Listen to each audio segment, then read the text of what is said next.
Les idées de romans, elles arrivent souvent quand on les attend le moins. Au détour d'une conversation entre amis, ou à la faveur d'une soirée, en tête-à-tête avec sa solitude.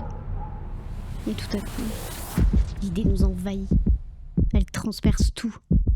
C'est là qu'on sait que c'est la bonne. On a l'idée, maintenant faut la structurer.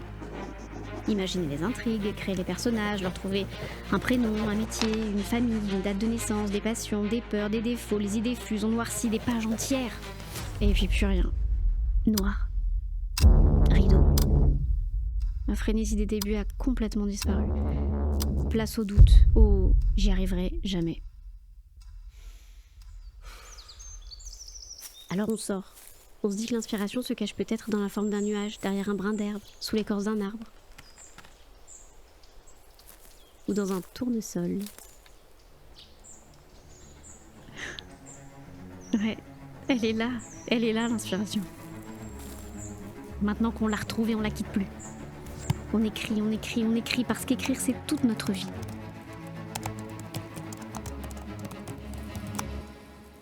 Bon, reste encore du boulot. On dit que l'écriture est un exercice solitaire. Je suis pas d'accord.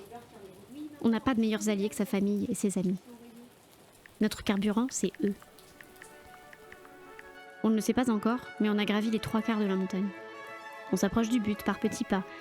On recule, on change de chemin, on prend une direction qu'on n'avait pas prévue, on se dit pourquoi pas, on écrit, on écrit, on écrit, parce qu'écrire c'est toute notre vie, et puis on bloque. Sur un détail, sur le détail. Celui qui transformera cette folle expérience en quelque chose de tangible, en livre papier, feuilleté, corné, prêté, dévoré.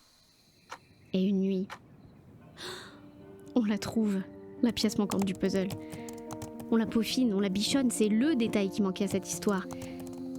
Et enfin, on écrit ces 3 petites lettres vertigineuses. Les idées de romans arrivent souvent quand on les attend le moins. Et parfois, avec un peu de chance, elles prennent la forme d'un petit bout de rêve qu'on peut toucher, vous et moi. Alors maintenant, rendez-vous en librairie.